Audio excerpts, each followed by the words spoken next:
Thanks, Erik. I think you're going to wish you would have joined me over here, where I have found the perfect mix of education and entertainment here at Fort Mackinac State Park.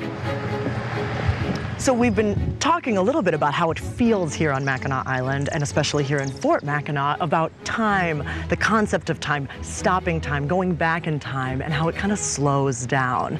Very, very definitely. You know, when you come to Mackinac, you sort of step back in time because of the things that have been done to preserve Mackinac as it was a long time ago. Coming back to a place where it seems like time has stopped. We have Victorian architecture. We have horses that are really being used, and they're not just for show. Mackinac is a place that, in a sense, is frozen in time, but we also have so many of the physical remnants of those times in the past with Fort Mackinac and the other historic buildings and the quaint, narrow, historic streets. It's really a place where you can go and experience something that is unlike anything else in the United States, and that makes it a very special place. So now we've journeyed down here. What would this area have been that we're standing in now? Right now we are on the parade ground. This is the center of the fort. This was the center of activity. This is where they changed guard every day. This is where they came out for reveille in the morning when the bugler blew that call. This is where they drilled, or this is where they marched. This was the center of the fort. So we are preserving all of these buildings and all of these grounds, which are all original. But then we also present the history, and we do it through a wide variety of what we call interpretive techniques. Some are exhibits and displays, audio-visual programs, hands-on interactive displays, and then we have a staff of about 8 interpreters who bring the site to life every day with a variety of demonstrations, music programs, rifle firings, cannon firings, and they all do it in the uniform of the 1880s because that's how the fort looked. And not many people realize that it was the second national park in the country. Only Yellowstone predated Mackinac as a national park. So what is special about where we are right now and what we're looking at? So Lake Huron is this side of the Mackinac Bridge. This side over here, okay. And beyond the Mackinac Bridge to the west is Lake Michigan, and this is the Straits of Mackinac, this narrow body of water. And again, as thinking historically, you know, we travel today by land and by train and by car and by plane, but back then it was on the water.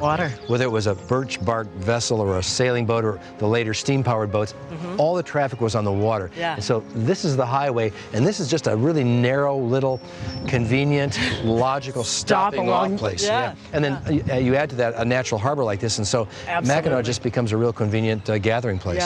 Fascinating thing about Mackinac is it's always been a summer place. It was that way for Native Americans when they came here in pre-contact times. The groups that came here were semi-nomadic. They would come here and they would fish and live on the island during the summer. For the summer months. Lake trout and whitefish. In the winter they would go back inland where they would hunt and camp during the winter, only to come back every summer to Mackinac Island.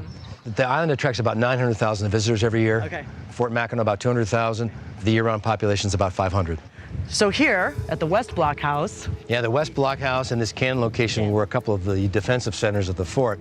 And for the most part, throughout the fort's history, they weren't used in battle, except during the War of 1812. So after the American Revolution and the American victory, this became United States territory, and the Americans take over.